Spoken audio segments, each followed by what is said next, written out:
Hi, hello po, and good day po sa lahat. Maaari nagtataka po kayo na-observe po kayo kung bakit sinasama ko po ang Ginoy, 'no? Dahil lahat yan ng mga lalakaran habang hindi natin kasama ang Ginoy, talagang hindi maganda ang mangyayari, 'no? Kaya kung kayo po, meron po kayong trabaho, kung kayo po ay may business, kung kayo po ay nag-aaral, kaya kailangan mo na kasama natin palagi ay ang Diyon. 'No, dahil yung kanyang way ay perfect, 'no? Kaya kami po nandito at ako po ay nalilingkod sa Diyon, nalilingkod sa mga tao, ay talagang nagpasalamat ako.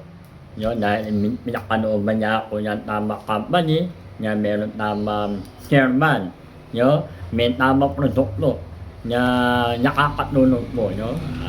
Talagang marami pong mga ganitong company sa networking ang pinakamaganda po na titignan natin ano ba yung mission at vision kung bakit ba i-open yung company.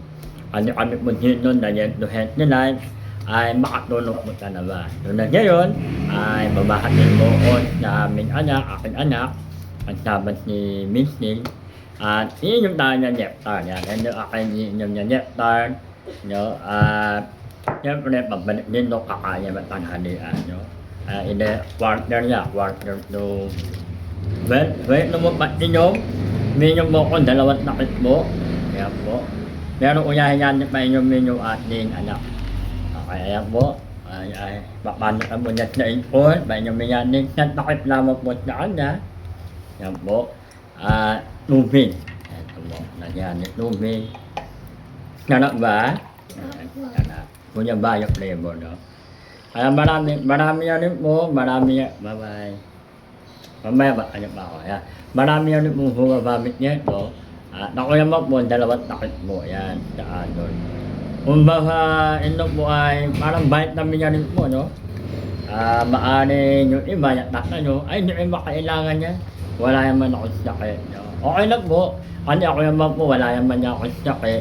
Kung baka ito ay magmalakad po lamang po. So, kaya yan po. Sarap po. Yan po. Namin isang balon tubig. Okay.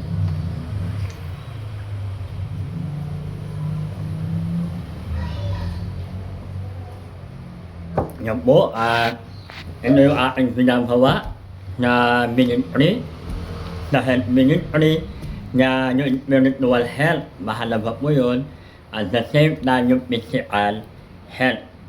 Okay, mahalaga din po yun. At ito po, priority namin din na makatulong, ma-share. At ang darating yung time na palagi mo tayo ay makalooban tayo ng financial health, ay marami mo tayong matutulungan. Lalo na po ako yung aking plano na makatulong sa deaf community, community, mga senior. Yung sakit family, ang mga kababayan, no? Kaya ito po, patuloy pa-pray, ingat po palagi. Kaya kung kayo po ay naghahanap po kayo ng opportunity, ay welcome mo kayo din ng Yet to Healthy Life. Ba't natatandaan nyo naman po yung aking payo, huwag natin lolokohin ang mga tao. At kung kayo po, na ganito networking, sumunod na networking, welcome po kayo.